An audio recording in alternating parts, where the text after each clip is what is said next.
Hello all, let's look at question number 34 from GATE Biotechnology 2012 paper. So the question is, determine the correctness or otherwise of the following assertion and reason, A and R. So the assertion is, the production of secondary metabolites in plant cell cultures is enhanced by the addition of elicitors. The given reason is, elicitors induce the expression of enzymes responsible for the biosynthesis of secondary metabolites. So option A, both A and R are true, but R is not the correct reason for A. And option B, both A and R are true, and R is the correct reason for A. And option C, A is true, but R is false. And option D, A is false, but R is true. So what are secondary metabolites? So these are biosynthetically derived from primary metabolites. That is, they aid in the growth and the development of the plant, but they're not needed for the plant to survive. So they also facilitate the primary metabolism in the plant, and they are the major component of plant defense mechanism against herbivores, pests, and pathogens. So plant secondary metabolites can be classified based on the presence of nitrogen or its absence. So they can be classified as nitrogenous secondary metabolites and non-nitrogenous secondary metabolites. So some of the nitrogenous secondary metabolites are alkaloids, non-protein amino acids, amines, cyanogenic glycosides, glucosinolates, alkamides, lectins, peptides, and polypeptides. Whereas the non-nitrogenous secondary metabolites include terpenes, steroids, flavonoids, tannins, polyacetylens, fatty acids, waxes, carbohydrates, and organic acids.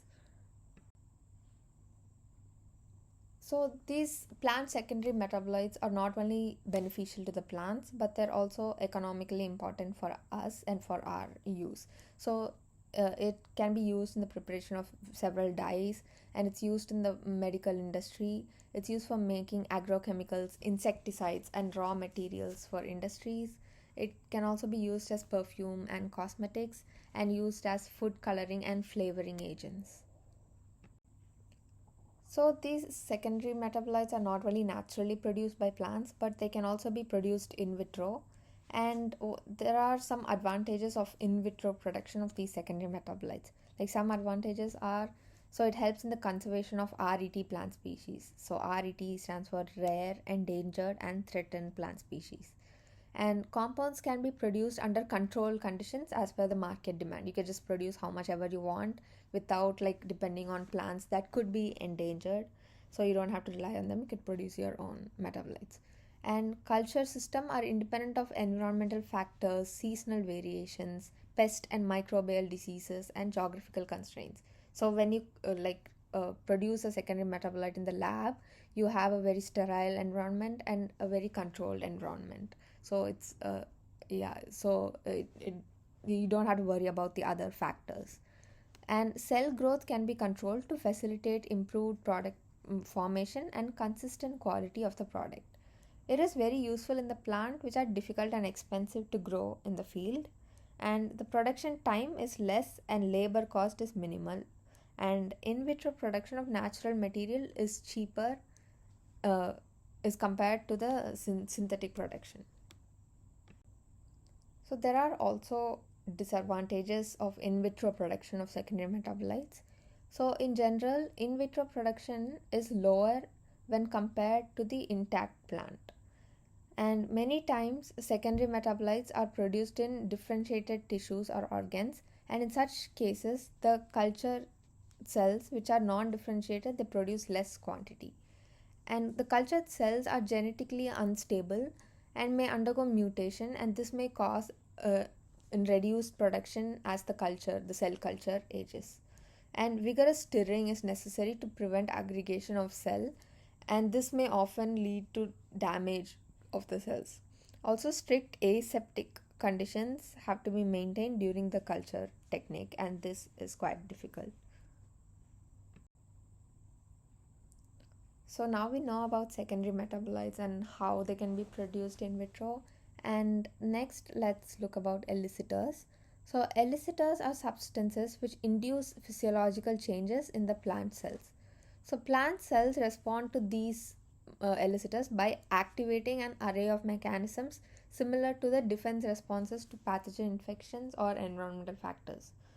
So, the elicitors affect the plant metabolism in a good way, and it enhances the synthesis of phytochemical or plant secondary metabolites.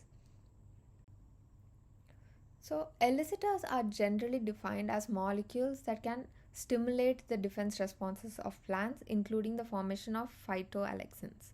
Or, an elicitor is defined as a compound that, in small concentrations, can activate different plant responses, such as the endogenous protection responses, that is, the defense mechanisms, including the production of different secondary metabolites. So, they basically activate certain enzymes in the plant that are responsible uh, in pathways that are involved in self defense and production of metabolites.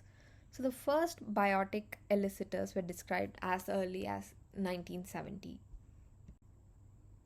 So, these elicitors have been utilized in plant tissue cultures in various areas of research, and it's been used for like the investigation of plant defense mechanisms, the investigation of enzymology of secondary metabolism, and investigation of regulation of this secondary metabolism, and increase yield of target substance.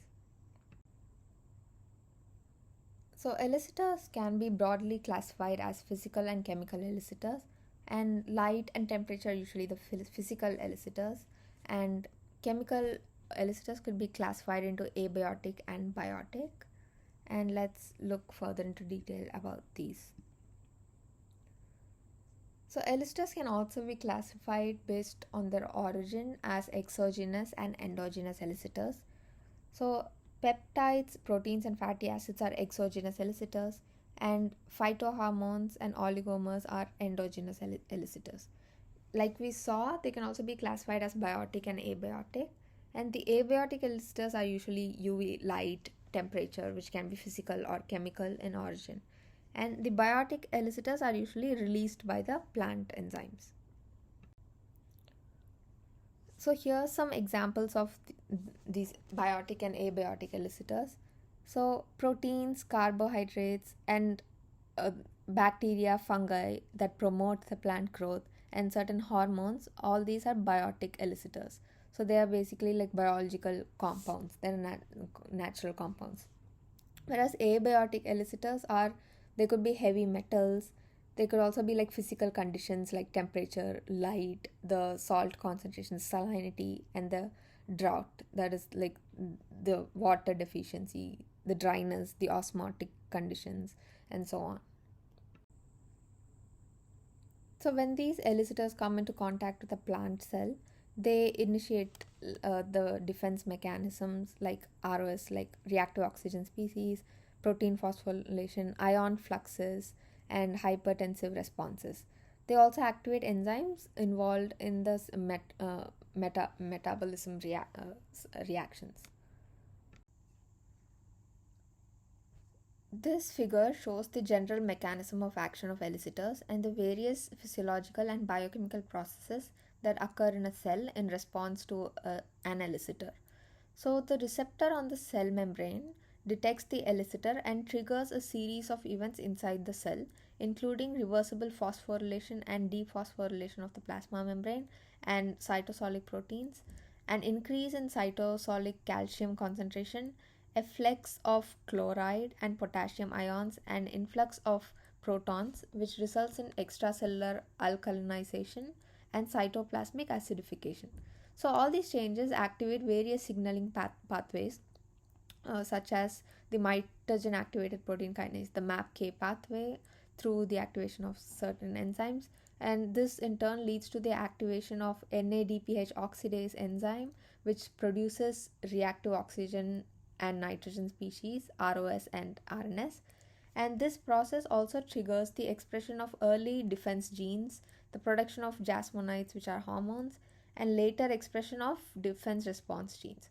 So, finally, the accumulation of secondary metabolites provides a lasting defense against the elicitor.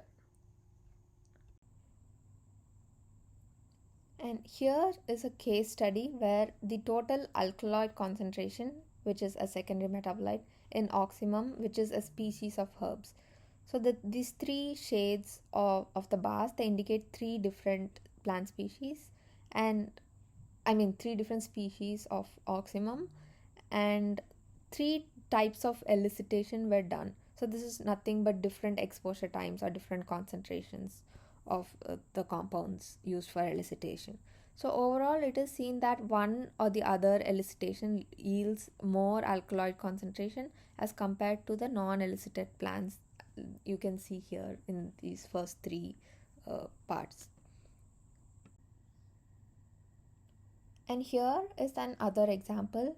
So beta phenylalanine has been used as an elicitor, and they have tested different concentrations for better yield of a secondary metabolite quercetin in a liquid culture of a plant. So it can be seen that at 50 milligrams per ml of the culture, the elicitor yields the highest level of quercetin throughout all stages of the culture represented in weeks here. And here you can see that two elicitors, both at 100 micromolar concentration, yields highest concentrations of secondary metabolites like phenolics, alkaloids, flavonoids, saponins, and terpenoids in leaf-derived callus cultures of Centella asiatica. And another example here is the effect of a biotic elicitor on the alkaloid content in the callus and root culture of Datura metal. So highest outcomes are observed at 1 grams per liter of the elicitor, and all these examples that we saw in the last few slides, they show that elicitors help increase the production of secondary metabolites. So, to conclude, about 70 to 80% of the world's population depends on herbal based drugs, and the demand for plants and their purified products is continuously increasing every day. So, this puts a lot of pressure on the agricultural land and the plants for the production of medicinal plants, among which some plants are difficult or expensive to cultivate due to various biotic and abiotic and economical factors.